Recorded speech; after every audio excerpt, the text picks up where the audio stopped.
Hi, I'm Alfreida Roberts. I originated from Normanton in the Gulf of Carpentaria. In the last 12 months I've just moved to Brisbane. Back in the 60s, because I'm an early 60s baby, we lived in what they call back then the Blacks Camp in Normanton. So there was the Blacks Camps, which was fair distance away from the township itself, next to the hospital on a hill. And at the bottom of the hill was what we call the half-caste camp, and then of course the township. When I was 5, I was hospitalised with rheumatoid arthritis. It was there that I met my future step-parents, because my stepfather at that time was in hospital as well. He is a white Englishman, and my stepmother is Aboriginal Maori background. And one afternoon they just said to me, "Would you like to come and live with us?" And of course, being a 5-year-old kid, was like, yeah, why not? So off I went. When I was released from hospital, I went back home to the camp, and I said to my mum and dad, "I'm leaving." And they said, "What do you mean you're leaving?"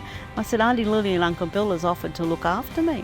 And they said, "Oh, okay." Because at that time there were 4 of us in the family. So I threw all the possessions I had in it, which was a toothbrush, a toothpaste and a couple of pair of undies, and I went down and lived with this couple in the main township. So they were very fond memories. There's no regrets I have whatsoever about being fostered out. When I was in Normanton, because we fished and hunt and ate off the land, health was perfect, absolutely perfect.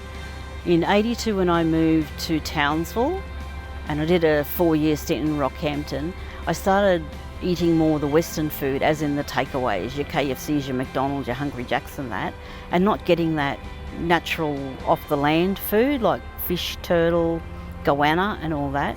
It was just eating Western foods, and introduced in my teenage years to alcohol, of course, which I had a few of, and then gave that up because I saw that it didn't do me any good. I definitely didn't smoke throughout my life. But whilst in Townsville, I just went for a medical out of the blue one day because I wasn't feeling well, and it was there that it was picked up that I was type 2 diabetes.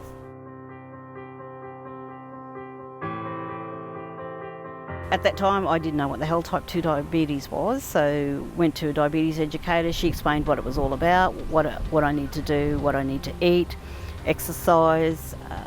But being young too, it's, oh yeah, I've just got diabetes, I'll still keep eating what I wanted to eat. And of course it got worse. But as I got older, I became a little bit more mindful of how it was affecting my whole health system. So I took more, I guess, appreciation of really understanding what type 2 diabetes is all about and how I should be looking after myself better. I've had diabetes probably 25 years or so, but within the last 20 years or so I've got to learn a little bit more how to care better for myself, and that did include exercising, dieting better, watching what I eat. And the best thing one of the diabetes educator gave me was the diabetes plate, which gave a breakdown of how much vegetables you should eat, how much fruit you should eat, what carbohydrates you should have less of, etc, etc. It wasn't until I moved here to Brisbane 12 months ago that my new doctor reviewed my medication and put me on to what they call Trucity, which is a pre-filled once-a-week pen. With that Trucity, and since I've been living in Brisbane, I'm getting a hell lot more exercise. When I first moved to Brisbane 12 months ago, I was 75 kilos. I only jumped on the scales this morning and I'm down to 62 kilos. I feel so much better and so much healthier. I'm not gasping for air as I'm walking.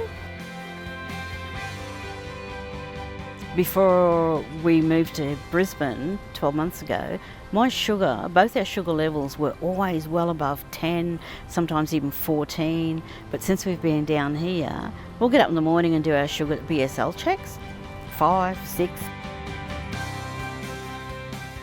Everyone's an individual, so what works for me may not work for you. So you really got to work it out yourself, how best to manage your own diabetes. But the key thing is look after yourself, put yourself as number one, make yourself a priority. But in saying that, be caring and sharing of others and mindful of those around you as well. My motto has always been, and is always be in work and at home, is information is power, communication is king. So share what knowledge you have with others so you can empower other people.